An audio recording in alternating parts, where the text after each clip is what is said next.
ಹಿರಿಯೂರು ತಾಲೂಕಿನಲ್ಲಿ ಈ ಬಾರಿ ತೀವ್ರ ಮಳೆ ಕೊರತೆಯಾಗಿದ್ದು ಕೇವಲ ಶೇಕಡಾ 11ರಷ್ಟು ಮಾತ್ರ ಬಿತ್ತನೆಯಾಗಿದೆ. ಮಳೆ ಅಭಾವ ಹಾಗೂ ಬರ ಪರಿಸ್ಥಿತಿಯನ್ನು ಎದುರಿಸಲು ಸರ್ಕಾರ ರೈತರ ಪರವಾಗಿ ನಿಲ್ಲಲಿದೆ ಎಂದು ಸಚಿವ ಟಿ. ರಘುಮೂರ್ತಿ ಹೇಳಿದರು. ಹಿರಿಯೂರಿನ ಆನೆಸಿದ್ರಿ ಗ್ರಾಮದ ವ್ಯಾಪ್ತಿಯಲ್ಲಿ ರೈತ ಜಯರಾಮಯ್ಯ ಅವರ ಜಮೀನಿಗೆ ಬುಧವಾರ ಭೇಟಿ ನೀಡಿ ಬೆಳೆ ಹಾಗೂ ಕೃಷಿ ಭೂಮಿಯನ್ನು ಪರಿಶೀಲಿಸಿದ ನಂತರ ಮಾಧ್ಯಮಗಳೊಂದಿಗೆ ಮಾತನಾಡಿ, ರಾಜ್ಯದ ಹಲವೆಡೆ ಭೀಕರ ಬರಗಾಲ ಎದುರಾಗಿದ್ದು ರೈತರು ಸಂಕಷ್ಟದಲ್ಲಿದ್ದಾರೆ. ನಮ್ಮ ಜಿಲ್ಲೆಯಲ್ಲೂ ಮಳೆ ಕೊರತೆಯಿಂದಾಗಿ ತೀವ್ರ ಬರ ಆವರಿಸಿದೆ. ಮುಖ್ಯಮಂತ್ರಿಗಳು ಹಾಗೂ ಉಪಮುಖ್ಯಮಂತ್ರಿಗಳ ನೇತೃತ್ವದಲ್ಲಿ ಇತ್ತೀಚೆಗೆ ನಡೆದ ಬೆಂಗಳೂರು ವಿಭಾಗ ಮಟ್ಟದ ಸಭೆಯಲ್ಲಿ ಬರ ಪರಿಸ್ಥಿತಿ ಎದುರಿಸಲು ಅಧಿಕಾರಿಗಳಿಗೆ ಸ್ಪಷ್ಟ ನಿರ್ದೇಶನ ನೀಡಲಾಗಿದೆ ಎಂದು ತಿಳಿಸಿದರು. 90% ಬಿತ್ತನೆ ಆಗ್ತಿದ್ದಕ್ಕೆ ನಮಗೆ 25%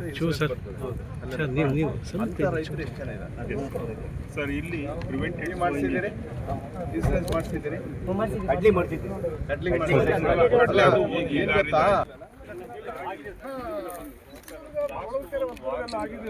ನಮ್ಮಲ್ಲಿ ಒಂದು ಸ್ವಲ್ಪ ಬೀದುರ್ಗ ಹೋಗಿ ಆಗಿದೆ ಸರ್, ರಾಮಗಿರಿ ಆಗಿದೆ, ಹೊಳಲ್ಕೆರೆ ಆಗಿದೆ, ಚಿತ್ರದುರ್ಗ ಭಾಗ ಏರಿಯಾದಲ್ಲಿ ಆಗಿದೆ ಸರ್. ಇನ್ನು ಉಳಿದ ಕಡೆ ಒಟ್ಟಾರೆ ಕೊರತೆ ಇದೆ. ರೈತರಿಗೆ ನೀವು ಪ್ರಿವೆಂಟಿವ್ ಸೋಯಿಂಗ್ ಮಾಡಿದ್ರೆ ನಿಮ್ಗೇನು ರಾಗಿ ಟೈಮ್ ಆಯ್ತಾ? ರಾಗಿ ಸರಿಯಾಗಿ ಕೊಡ್ಬೇಕು ರೈತರಿಗೆ. ಈ ಬಾರಿ ವ್ಯಾಪಕವಾಗಿ ಹೆಚ್ಚಿಗೆ ಕವರ್ ಮಾಡಿದೆ. ವಿಶೇಷವಾಗಿ ಏನು ನಾವು ಅಧಿಕಾರ ವಹಿಸ್ಕೊಂಡಿದ್ದೀವಿ, ಇಂಥ ಒಂದು ಸಂದರ್ಭದಲ್ಲಿ ಕರ್ನಾಟಕ ರಾಜ್ಯದಲ್ಲಿ ಸೇರಿ ಬೇರೆ ಬೇರೆ ಪ್ರದೇಶದಲ್ಲಿ ಅತ್ಯಂತ ಭೀಕರ ಬರಗಾಲ ಬರೋಂಥ ಒಂದು ಎಲ್ಲ ಇದೆ. ಕೆಲವು ಕಡೆ ಸಮಸ್ಯೆಗಳು ಶುರುವಾಗಿದೆ.